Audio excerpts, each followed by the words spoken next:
Spotify paid out over $9 billion to the music industry last year.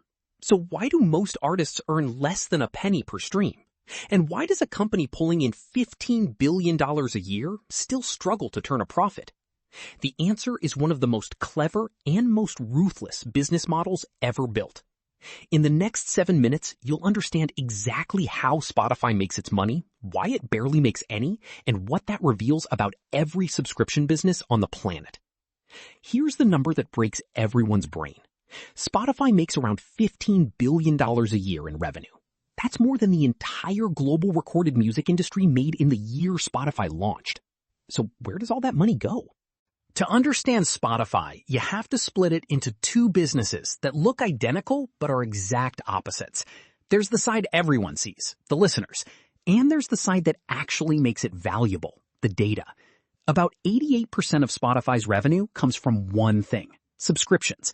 Around 250 million people pay roughly $11 a month. Do the math. That's your $15 billion.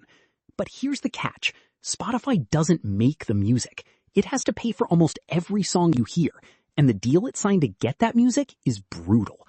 Here's how royalties actually work, and it's not what you think. Spotify doesn't pay artists a fixed amount per stream.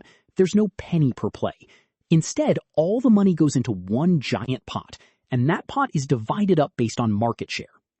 So if an artist gets 1% of all streams worldwide that month, they get roughly 1% of the pot. This is called the pro rata model. And it has a dark side.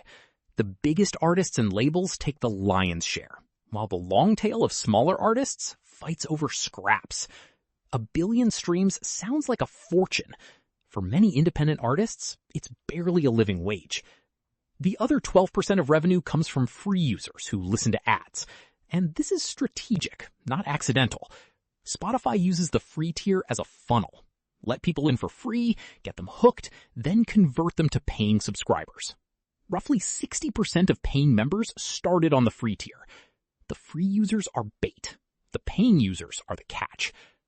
Now, the real secret. Out of every dollar Spotify brings in, it hands about 70 cents straight back to the record labels. The big three, Universal, Sony, and Warner, take the majority. By the time Spotify has paid royalties, paid for servers, paid for staff, and built the tech that recommends your next song, there's almost nothing left. Spotify's gross margin is only about 26%. It's a $15 billion company operating on a knife edge.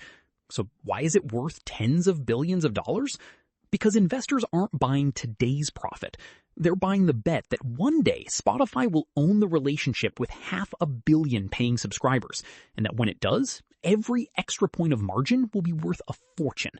That's why it's pouring billions into podcasts and audiobooks too. When you stream a song, Spotify pays a label. When you stream its own podcast, it keeps everything. The goal is simple. Become an audio company, not just a music company, and finally escape the label's grip.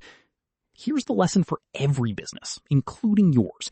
It's not revenue that matters. It's who keeps the money after the costs. A company can make $15 billion and still be fragile. Margin beats size every single time. If this was useful, subscribe. We break down a different company every week. And if learning how businesses make money has you curious about owning a piece of them, I've linked a beginner-friendly way to start investing below. See you in the next one.